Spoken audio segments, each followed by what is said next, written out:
Ruta 66. Un recorrido con José de Segovia por la cultura popular a la luz de los 66 libros que iluminan el camino de la vida.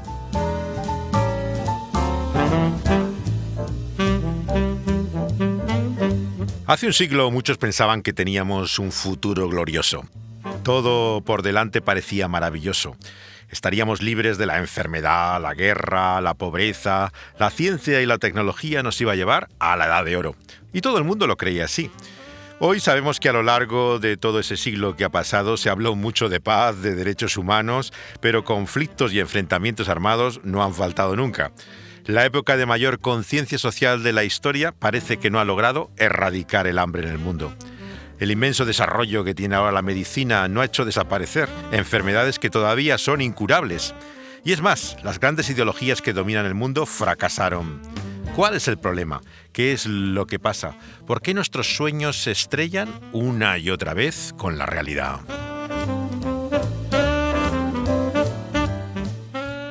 A lo largo de la historia, el cristianismo y la política han mantenido siempre una difícil relación. En tiempos pasados la Iglesia tenía mucho poder, claro, pero ahora nos preguntamos si no debería hacer más por los problemas del mundo. Y esto era una cuestión también viva en la época de Jesús. De ello trata también este capítulo 20 del Evangelio según Lucas. Nuestra sintonía hoy de Ruta 66 está a cargo de un veterano saxofonista, Denis Solé, acompañado aquí del Billy Adair Trio, que el trío que suena el piano con este músico de jazz, uno de los muchos con los que ha trabajado Denis. Desde los años 70 está en activo en Nashville y ha colaborado con todo tipo de músicos, con big bands, en espectáculos de Broadway, orquestas sinfónicas, bandas sonoras y ha acompañado a grandes, Mel Torné, Sammy Davis, Sarah Vaughan, incluso a la cristiana Amy Grant, también ha trabajado con ella, además de Aretha Franklin.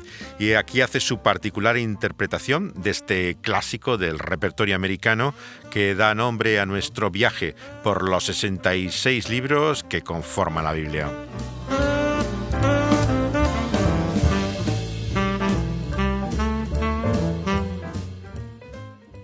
El capítulo de Lucas comienza con la pregunta de cuál es la autoridad de Jesús. Él, al fin y al cabo, no tenía una formación normal como rabino, no había recibido instrucción de nadie conocido y es una cuestión que continuamente le plantean. Y él recurre, como tantas veces, a otra pregunta. ¿Cuál era la autoridad no de él, sino de Juan el Bautista? Sobre él ha hecho una versión el músico norteamericano Jason Ringenberg, que en los años 80, en la época del nuevo rock americano, era conocido como Jason y los Scorchers. Se llama este tema del 2019, Juan el Bautista era un verdadero portento. Si los religiosos judíos le decían que Juan el Bautista no venía de Dios, tenían un grave problema con la gente que les miraba. Pero si afirmaban quién era él, les iban a echar en cara porque no le escucharon ni le reconocieron. Crazy John from early on knew he was singing in a different song, knew he was marching to a different beat, like his quiet cousin from down the street. Then one day he finally knew his path in life and what to do. Yeah, John the Baptist was a real humdinger. He would scream the truth like a drunk folk singer. Wandering the hills of Galilee, whipping up crowds to a wild frenzy, standing tall like an old gunslinger. John the Baptist was a real humdinger. Los judíos se sentían denunciados por la maldad e injusticia que revelaba Juan el Bautista. Era un mensaje suyo llamando al arrepentimiento, que simbolizaba por medio de ese bautismo la necesidad de ser lavados. Jesús también, por supuesto, vemos que es bautizado por Juan y él anuncia que traerá el bautismo del Espíritu, algo mayor y más importante que el que él hacía con agua. Los judíos respetaban a Juan el Bautista, pero eso era una cosa y otra muy distinta seguirle. Incluso Herodes había escuchado acerca de Juan y cuando le pone en la cárcel quería saber de él, pero finalmente le da muerte. Él es un ejemplo para los judíos de lo que era el precio de la verdad.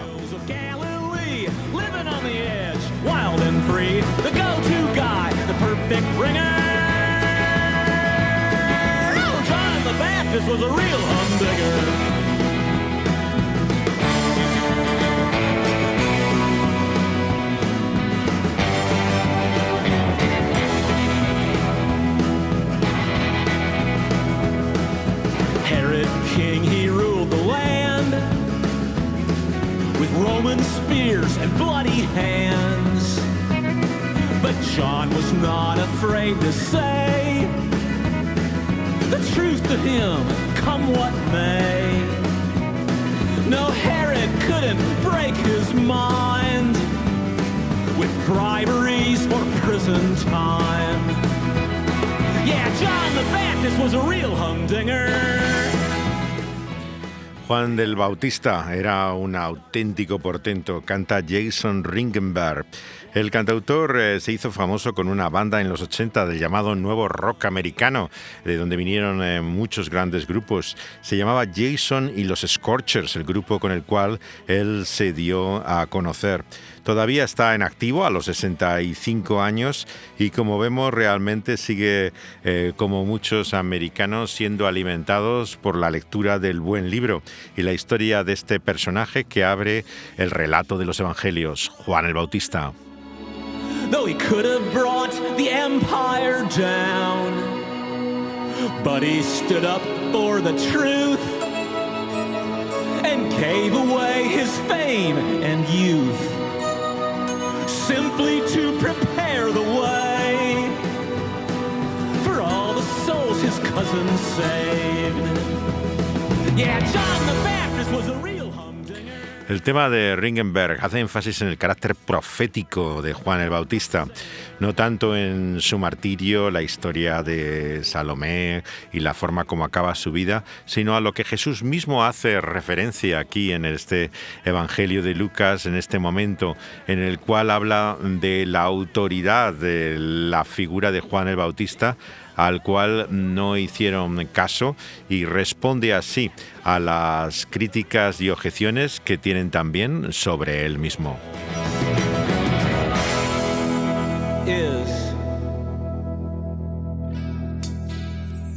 Jesús era un extraño, entonces como ahora, y Randy Matthews nos dice que era solitario.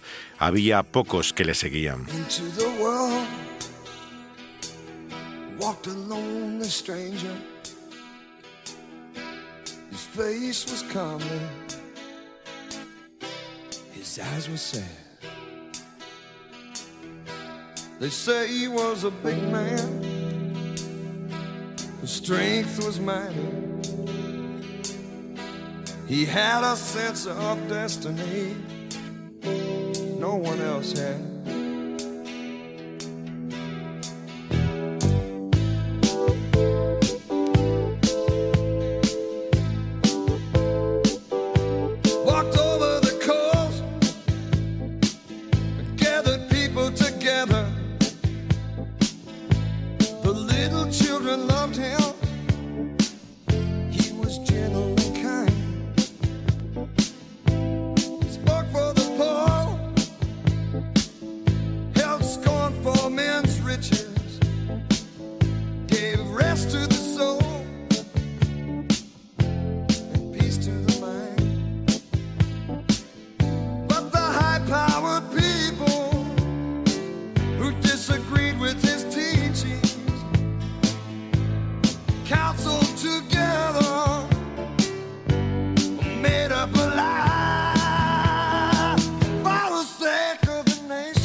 Esta canción sobre Jesús es de Randy Matthews, uno de los pioneros del rock de Jesús, de aquellos hippies convertidos a finales de los años 60.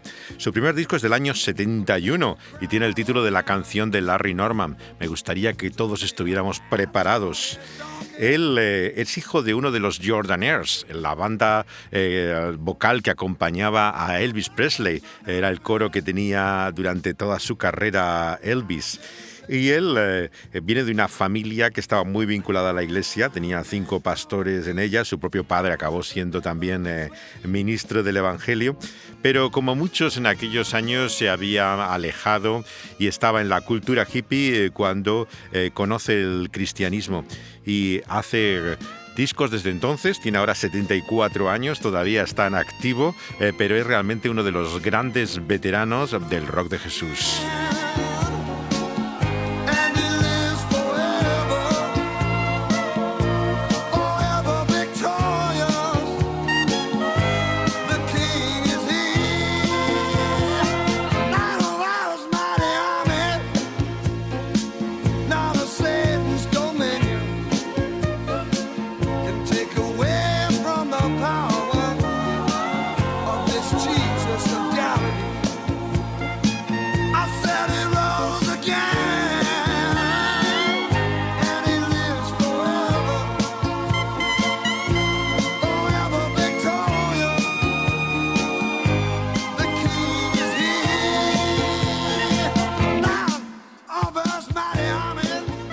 Él resucitó, vive para siempre victorioso.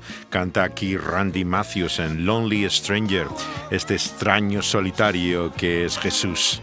La parábola que viene a continuación es una de las más sorprendentes del Evangelio de Lucas. Nos habla como de esa última afrenta e insulto con la historia de una viña y cómo el señor de la viña la ha dejado en manos de sus siervos que como labradores tienen que trabajarla. Es todo un cuadro de la humanidad en el cual se presenta también aquí la venida de Jesús como aquel que viene a reclamar sus derechos sobre la tierra y cómo es recibido, ya no con indiferencia, sino con clara hostilidad. Es verdaderamente el insulto último que el Señor de este mundo podía recibir.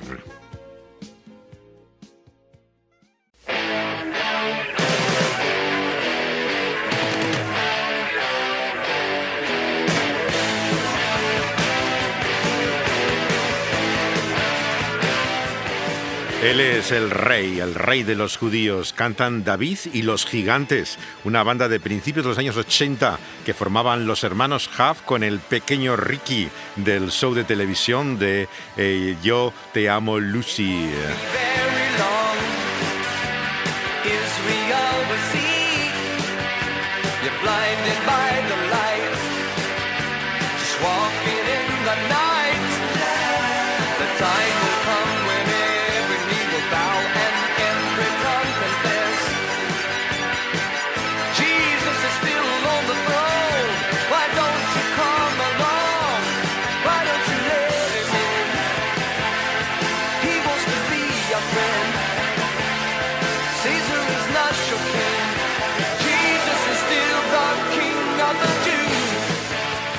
Es Jesús, el rey de los judíos, cantaba esta banda de los 80. El batería es el pequeño Ricky que tenía que ver con este programa de televisión que han recreado recientemente Javier Bardem y Nicole Kidman, que hacen de Los Ricardos, que era el matrimonio que había detrás de esa serie de televisión que tenían un niño y que era el pequeño Ricardo. Y al llegar a los 80 profesó la fe cristiana evangélica y se encargó de ser el baterista de David y los Gigantes.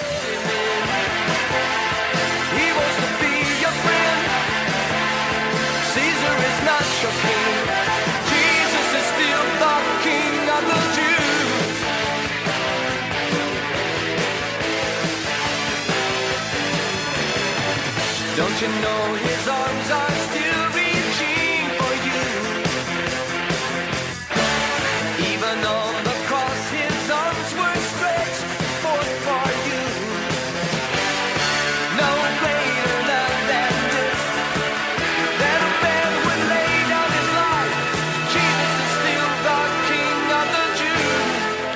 César no es el rey, Jesús es el rey de los judíos, cantan David y los gigantes. Y este es el tema que introduce también aquí el Evangelio según Lucas en una de las preguntas que le traen a Jesús y que hemos elegido como tema también de esta nuestra reflexión en esta parada. ¿Es Dios o el César el rey al que debemos servir?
Why don't you let him in?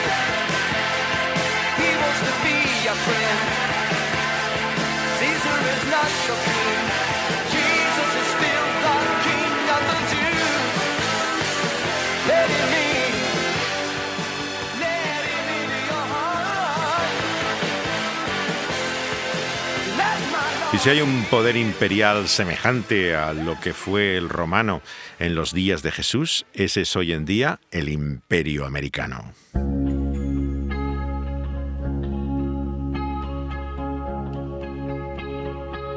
Son muchas las obras que se han hecho para intentar acercarse a lo que consiste el poder en Estados Unidos, toda la dinámica de cómo es elegido un presidente, cómo se mantiene y se enfrenta a crisis.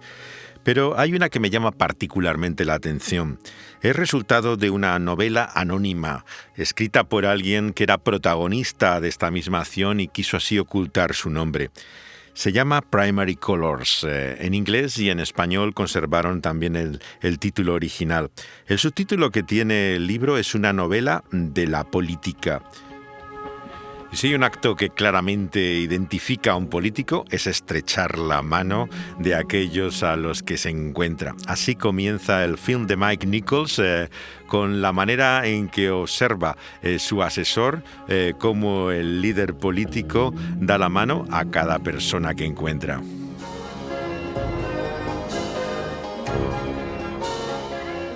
Mira, se lo he visto hacer 1.000.000 de veces, pero no puedo decirte cómo lo hace, Henry. Lo de la mano derecha. Pero puedo decirte un montón de cosas de lo que hace con la mano izquierda. En eso es un genio.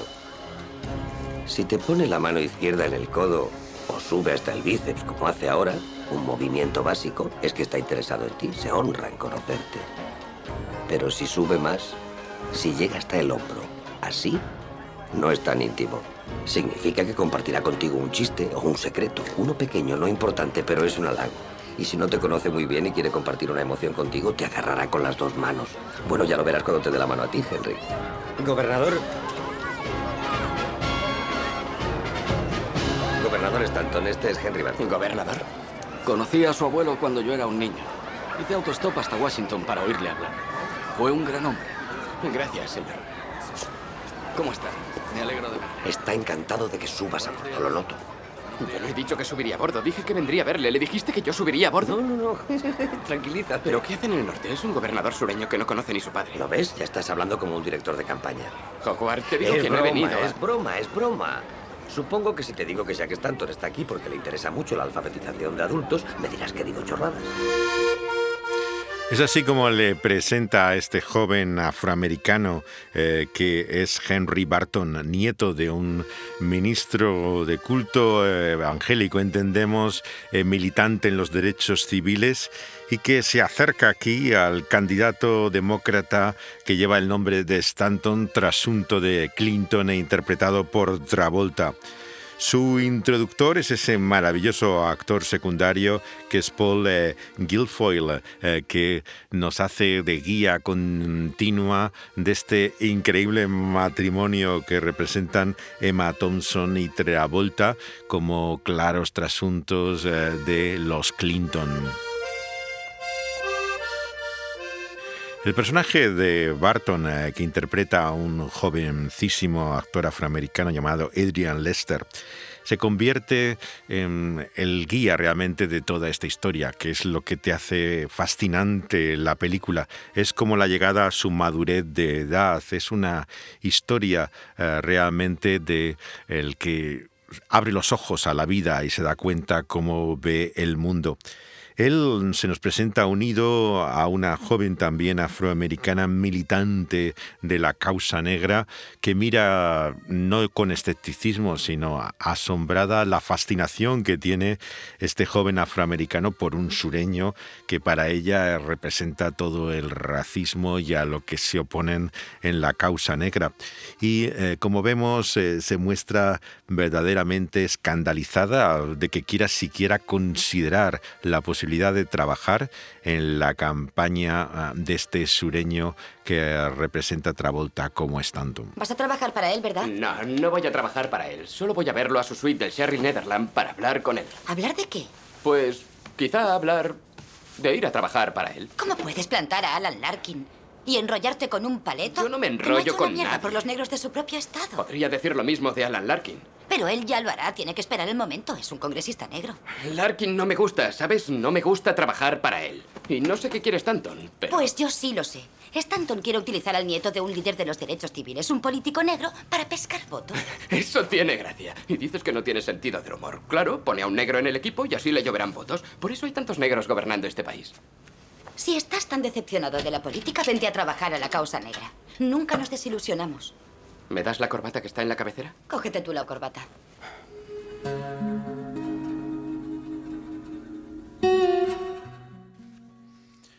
La vida parece llena de posibilidades, pero a medida que pasa el tiempo vamos perdiendo también oportunidades.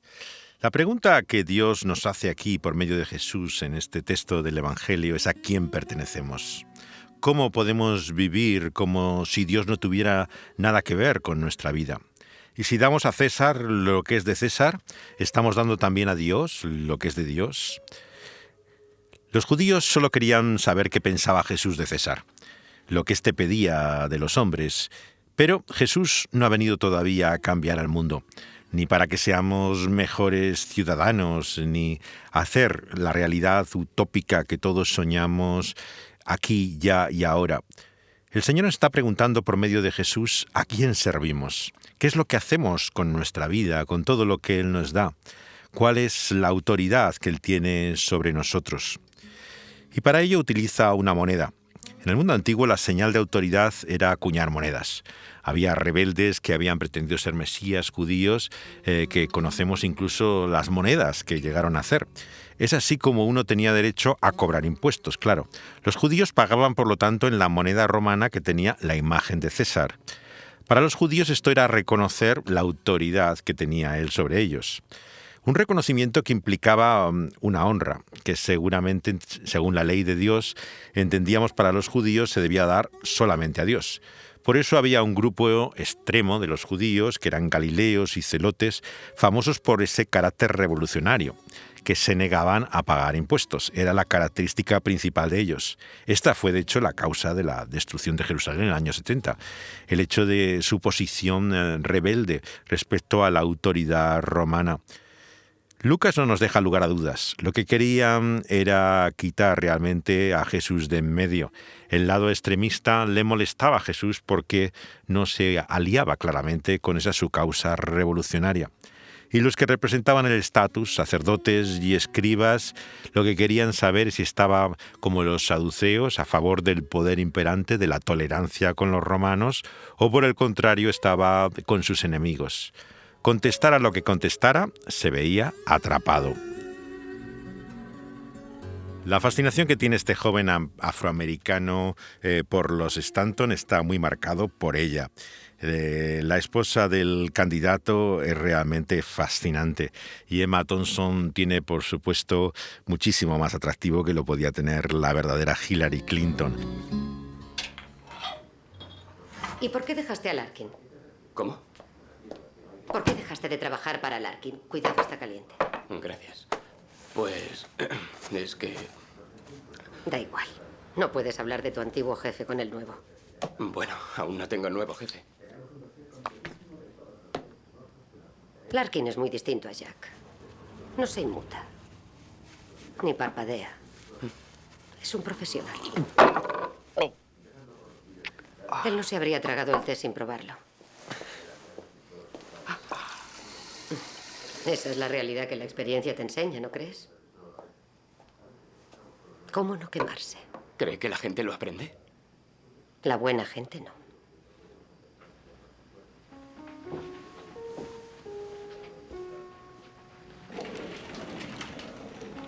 Y abandonaste el barco. Sí. ¿Y por qué estás aquí? Pues... Dímelo. Dímelo. Son las 4 de la madrugada. La hora de la verdad. Bien, de acuerdo. Siempre me intrigó saber cómo se trabajaba con alguien que se preocupara de verdad por... En fin. Yo creo que no puede haber sido siempre como ahora. Debió de ser muy distinto en los tiempos de mi abuelo. Ustedes estaban allí, tuvieron a Kennedy. Yo no. Nunca he oído usar a un presidente palabras como destino y sacrificio sin pensar patrañas. Y de acuerdo, quizá también fueron patrañas con Kennedy, pero la gente lo creyó. Y creo que eso es lo que quiero. Quiero creerlo. Quiero formar parte de algo que sea historia. La honestidad y sinceridad del personaje de ella es algo que va a ganar inmediatamente a este joven, porque como tantas veces en la historia del poder encontramos que es la figura en la sombra, tantas veces el cónyuge el que determina mucho de lo que significa esa búsqueda de poder y su mantenimiento. El personaje de Stanton tiene su encanto, pero es un desastre. Realmente sin ella no podría lograr absolutamente nada. Y es así tantas veces en la vida, en lo que vemos en las noticias y la imagen que proyectan los políticos, muchas veces nos impide ver que la realidad está por detrás. Es lo que no vemos. Es la gente que realmente está condicionando y marcando la pauta y la guía a seguir. Lo demás es simplemente el llamado carisma, el atractivo de una personalidad, pero la guía y la dirección no la vemos. Como muchas grandes películas de esta época, es la introducción en una especie de familia extraña que se conforma en torno a los Stanton, lo que hace que tú mismo entres en esta historia, que te veas parte de ella, que ya no seas observador, sino partícipe. Así es como gana el corazón Stanton de este joven, invitándole a la fiesta de Acción de Gracias. ¿Qué? El día de Acción de Gracias. Si tu madre está en Beverly Hills y tú estás libre, quizá querrás pasarlo conmigo, Susan y Jackie. No es lo mismo que estar con tu madre, pero también somos de la familia. Gracias. Sí, por mí encantado. Bien, estupendo, estupendo. Hasta pronto, Henry. Bien. Señor, gracias por lo que vamos a recibir. Amén. Bien, hijo. Vamos allá. ¡Feliz Acción de Gracias a todos! ¡Feliz Acción de Gracias! ¿Quién es toda esta gente? La mayoría son indigentes. ¿Bromeas? No, los invita todos los años. Es la parte buena. La mala es que también invita a sus amigos. Gente que ha ido coleccionando desde el parvulario para poderlos subir a bordo cuando zarpe. Y algunos son repelentes. ¡Henry! ¡Daisy! Ella le imita en eso. Ya. Quiero presentarte a Lucille Kaufman, una antigua amiga de Nueva York. Hola. Ya Yo conoces a desfilé Lucille. con tu Sí. abuelo. Hola, Lucille, ¿qué hay? Lucille y yo estudiamos Derecho juntas. Vamos por una copa. ¿Eres el coordinador de Jack? ¿No puedes hacer algo con su ropa? Y con el color de los carteles. Y Bueno. con Arlen Sporken, ya que hablamos de ello. Si no estuviera tan agobiada, me dedicaría a la campaña por completo. El poder hoy en día vemos que en muchas partes del mundo, sobre todo en Occidente, se determina por la popularidad. La gente es elegida porque gusta más que otra o porque está en contra de su oponente y prefieren que sea alguien que no les parece maravilloso, pero les resulta aún peor el contrario. Nos preguntamos entonces con las palabras del Evangelio qué lugar hay aquí para la soberanía divina. Cuando dice Pablo, escribiendo a los romanos, que es Dios mismo el que pone a aquellos que están en autoridad. ¿Cómo conciliar esto con el hecho de que son los votantes los que eligen a aquel que es escogido de esta forma como presidente en el poder y la autoridad? Hay aquí dos planos, ¿verdad?, que se unen, como en las palabras de Jesús. Encontramos que Dios y el César aparecen en dos planos diferentes. Y la realidad es que uno parece que tiene que escoger entre uno u otro. Pero Jesús no lo hace. Jesús nos dice que dar al César lo que es del César y a Dios lo que es de Dios. De alguna manera se mantiene esa clara distinción que nos libra de la confusión que tienen muchos, ¿no?, entre la política y la religión. Mire, no puedo evitar sentir tristeza al oír al senador Martin. Aún recuerdo una época en la que ser demócrata significaba algo más que dar una red de seguridad a los amparados por la beneficencia. Significaba darles una escalera y con ella volver a ascender a una altura de igualdad. Me refiero a la dignidad. Yo digo que si no controlamos el gasto y no reforzamos la economía de este gran país, nuestra economía se irá a pique. Esta es una nueva era económica. ¿Y para quién estamos reforzando la economía? ¿Para sus potentados accionistas? Quisiera saberlo. No solo para los accionistas, gobernador Nilsson, también para los hombres y mujeres de la calle. No te jodes, tío. ¿Pero por qué hace esto? Es buena para todos nosotros, no es una Porque cuestión tiene que de sacar ricos el lado o bueno pobres, de es una Lawrence cuestión Harris, de por sentido eso. común. Un déficit menor significa, entre otras cosas, que las familias de clase media tendrán menores intereses de hipoteca. Bien, no está mal, pero cállate. Es sencillo. Tranquila, La idea tranquila. del gobernador Nilsson es digna de alabanza. En fin, tenemos que dar trabajo a los que necesitan trabajar, eso es cierto. Disculpe, Jack. ¿Alguna vez está usted en contra de algo?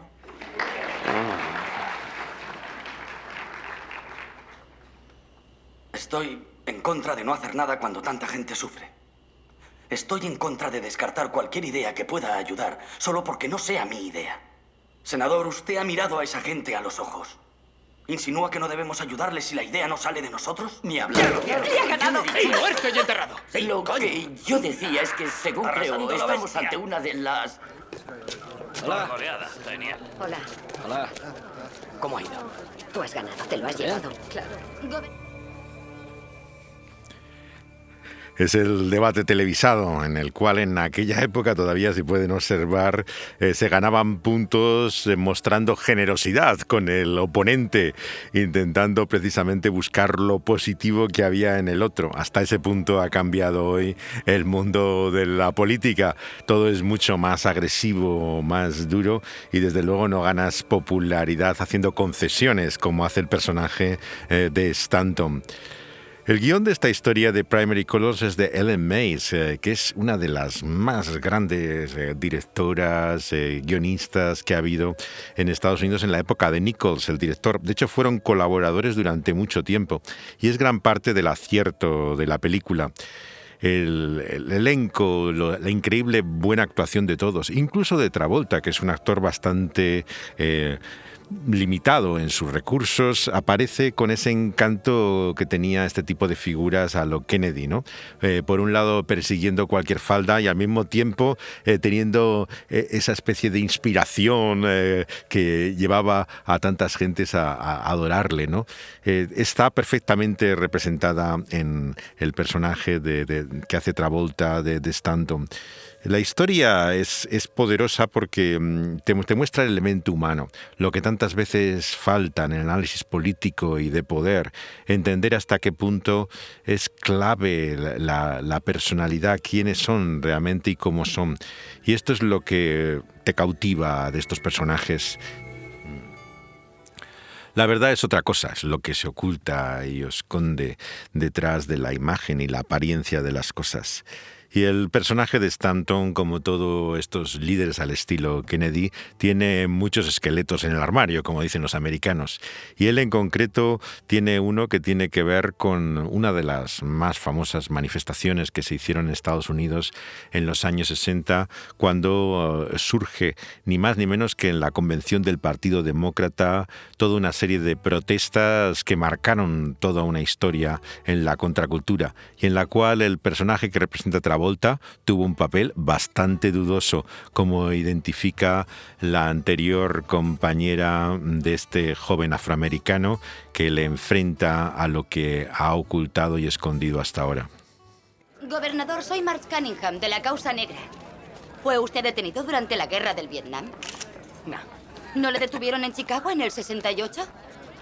Nah, fui retenido erróneamente y dejado en libertad. Podría parecer eso, pero los cargos fueron anulados. ¿Recuerda cómo fue liberado, gobernador? Pues se dieron cuenta de que era un error.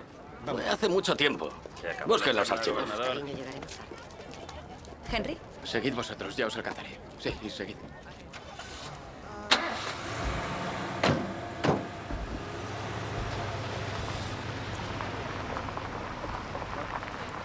¿Qué haces tú aquí?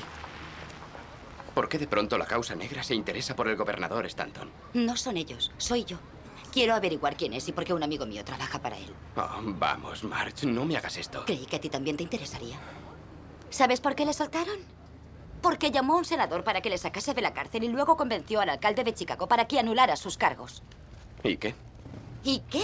¿No te importa que fuera tan manipulador ya en los 60 que trapicheara con el alcalde de Chicago? ¿El alcalde que detuvo a los manifestantes en la convención demócrata? No me importa. Stanton nunca fue un extremista, ¿sabes? Es un político. Sabía que con antecedentes nadie le elegiría y los hizo borrar. Y ese es el hombre para el que quieres trabajar. Alguien que solo quiere salir elegido. No, yo quiero trabajar para un hombre que lucha por su verdad y luego ver cómo eligen a un republicano. ¿Qué diferencia hay? ¿Sabrías distinguirla? Sí, sé distinguir entre un hombre que cree en lo que yo creo y es capaz de mentir para que lo elijan y un hombre que todo le importa un carajo. Me quedo con el mentiroso. ¿Cómo ha podido hacerte esto? ¿Hacer qué? ¿Qué? ¿Por qué? ¿Por qué le conviertes en el demonio? ¿Por qué no intentas al menos conocerle? Quédate unos días aquí con nosotros. Cariño, te echo de menos y podríamos estar juntos.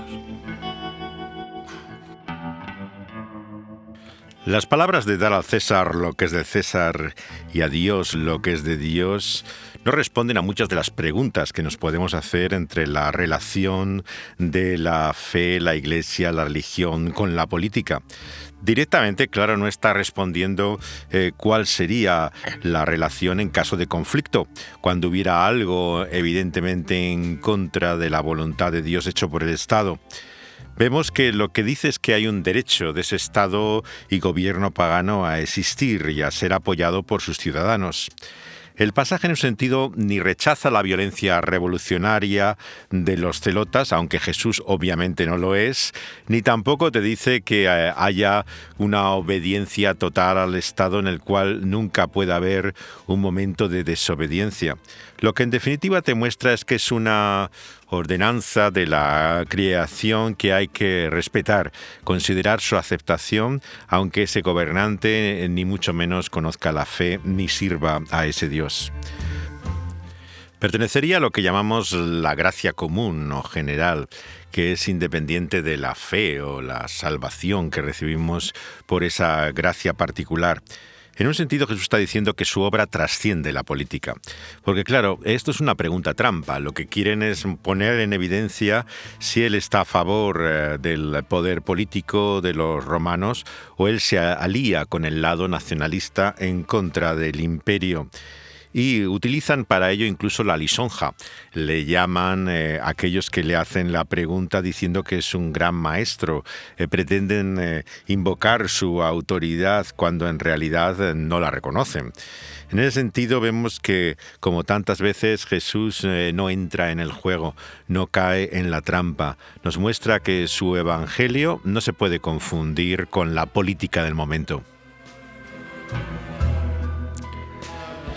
Lo realmente trascendente es la evidencia que todos tenemos que aceptar de la muerte.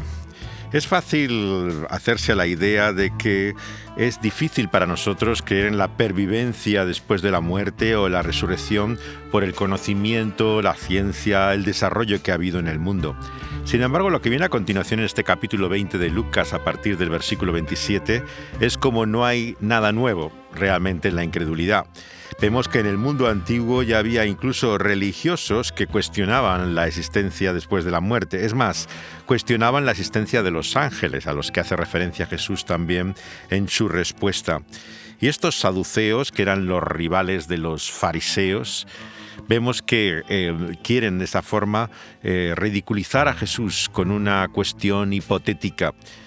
¿Qué ocurriría si una persona que ha tenido diferentes esposas para levantar descendiente a su hermano muerto, según esa práctica llamada del levirato, finalmente muriera? ¿Cuál sería realmente su mujer? Estaban de esta forma poniendo en ridículo la idea de la resurrección.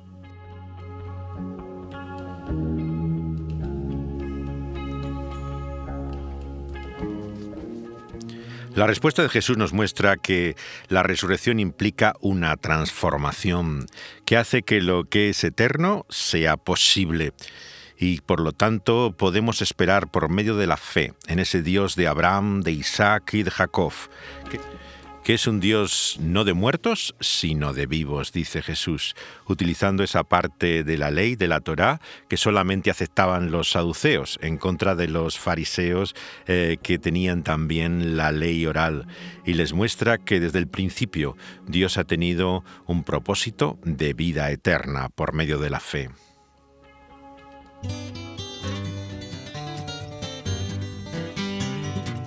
Por eso podemos creer que nos levantaremos, como canta Emmylou Harris.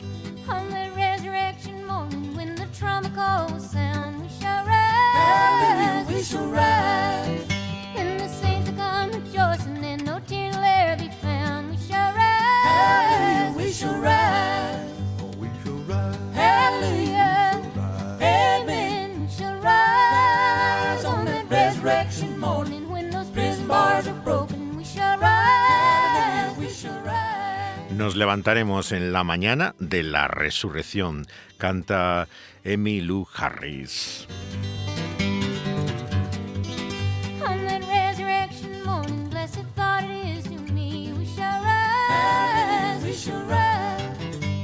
I'll see the blessed Savior who so freely died for me, we shall rise, we shall rise. We shall rise. Hallelujah. Amen. We shall rise on that resurrection morning, when those prison bars are broken. We shall rise, we shall rise. Emmylou Harris es probablemente una de las grandes cantantes de country, sobre todo se identifica con la generación de los años 60, posteriormente a los ya veteranos y clásicos del country. Ella es hija de un veterano tanto de la Segunda Guerra Mundial como de Corea. Fue prisionero de guerra y desaparecido su padre durante un tiempo.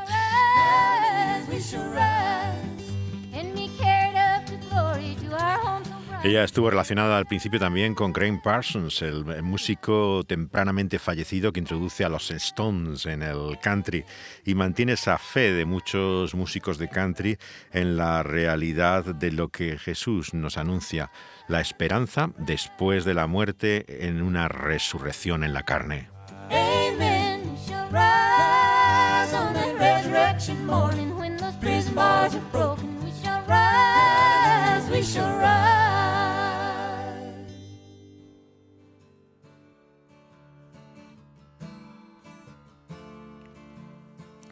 Y otro músico que tampoco se dedica al gospel ni a la música particularmente cristiana, pero que hace referencias con frecuencia a su fe, es Lenny Kravitz.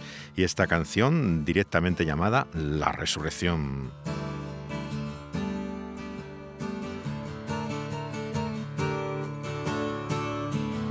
If you could feel what I could feel, well then you know His love is real. If you could hear what I could hear. Kravitz es el hijo único de un productor de informativos en televisión que él venía de origen judío ucraniano y se casó con una mujer cristiano afroamericana que venía de las Bahamas, y de ese matrimonio nace Lenny Kravitz,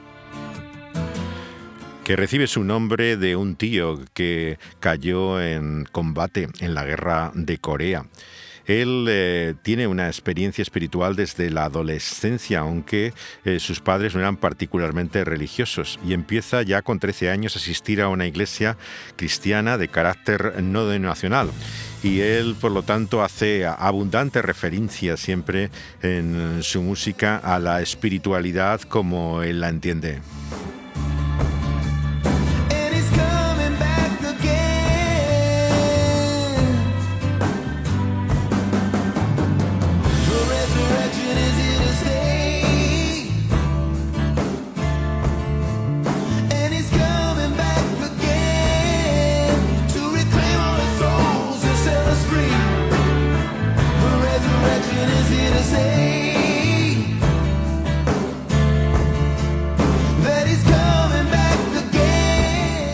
La resurrección, porque Él vuelve de nuevo, canta Lenny Kravitz.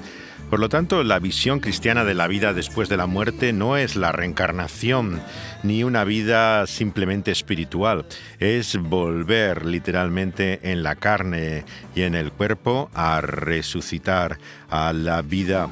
En ese sentido, vemos que Jesús se muestra con autoridad única e invoca al final de este capítulo el texto del Salmo 110, que le muestra a la diestra del Padre. Él, el Hijo de David, es también el Hijo de Dios, y por lo tanto tiene el poder para dar vida, incluso más allá de la muerte.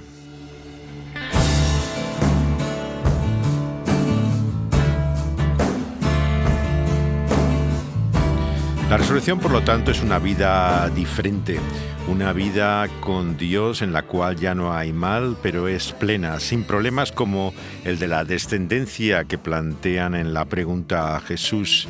Ya no hay fertilidad, necesidad del matrimonio ni de descendencia, porque no hay muerte. Jesús compara ese estado eterno incluso con los ángeles, criaturas, seres espirituales que los saduceos religiosos judíos no creían. No hay nada nuevo en la incredulidad. No pensemos que nuestra dificultad para aceptar esta realidad sobrenatural viene por ser criaturas de nuestro tiempo. El mundo antiguo tenía la misma dificultad para creer que lo tenemos hoy. La cuestión es qué confianza nos merece Cristo Jesús. Si Él es el Hijo de Dios, el que cree en Él, dice el Evangelio, tiene vida y vida eterna.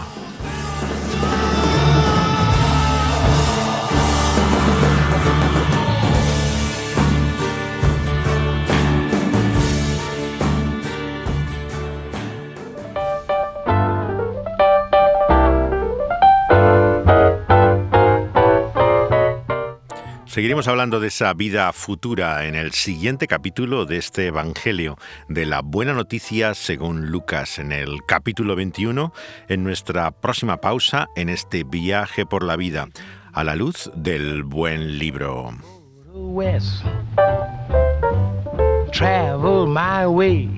Take the highway, that's the best. Seguimos estos 66 libros que conforman la Biblia y pueden escuchar los programas en vivo cada vez que se emiten todas las semanas, pero también como podcast donde son subidos a continuación en las plataformas donde puede encontrar estas grabaciones. Los hallarán con particularmente buen sonido en SoundCloud, una plataforma que tiene la emisora de Dynamics Radio, y también en iVoox, donde están con el nombre del programa en el cual se emite El Pulso de la Vida. Pueden encontrarlos allí también como Ruta 66. Están en la plataforma también más internacional que se escucha en todo el mundo de Spotify. Allí podrán encontrar también los programas de Ruta 66, así como si es usuario de Apple, de iTunes, puede encontrar allí también nuestro programa. When you make that California trip. Dani Panduro ha estado uniendo la música y las voces en este documento sonoro que ayuda a nuestra reflexión y consideración del sentido de la vida a la luz de este buen libro. José de Segovia les ha guiado como en otras ocasiones. Les mandamos desde aquí nuestros saludos, abrazos, besos, juntos o por separado.